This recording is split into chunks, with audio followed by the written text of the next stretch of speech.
In just a few seconds, Ralph Woods, one of the original electrical engineers from Crosley, will throw a switch, and the tubes of the mighty Crosley transmitter will go dead forever.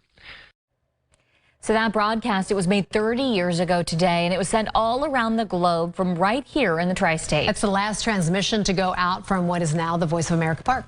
So Ken Brown got inside the old Bethany Station as they're undergoing renovations to talk about the milestone anniversary and also the important history that building holds. Ken.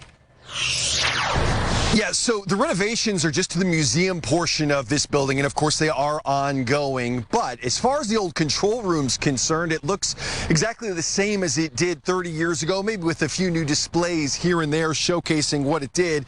This is a building behind me that carries with it so much history and so much important history, because what went out over the airwaves from the building behind me was a countermeasure to propaganda broadcasts during World War II. Those of you now tuned to 9.585 megahertz are listening to the end of an era in broadcasting. It was very emotional, very sad. This was their career. That's when the mission of transmitting broadcasts worldwide out of the Bethany Relay Station in Westchester Township came to an end. Everything got shut off. This place had never been shut off in 50 years. There were transmitters always running, huge fans, lots of noise, and all of a sudden they're going, what happened? It's just stone quiet in here. They've never heard this facility quiet. And so it was very emotional.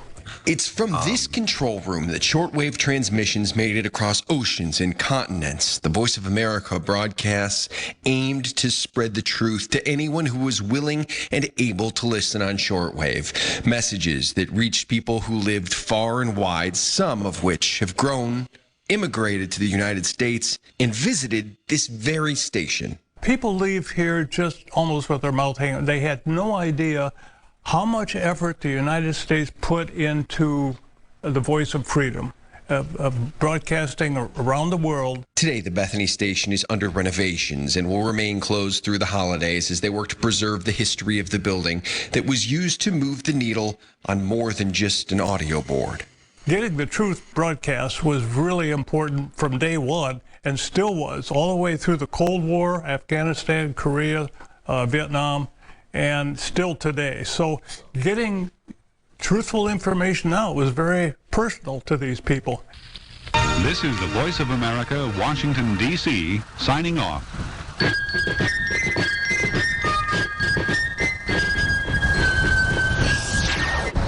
And that music faded out 30 years ago at 1:30 this afternoon exactly, so that's kind of neat. So as the museum portion continues to undergo renovations, they expect that to be back open in mid-January. Reporting live in Westchester, Ken Brown, Fox 19 Now. Thank you, Ken Brown.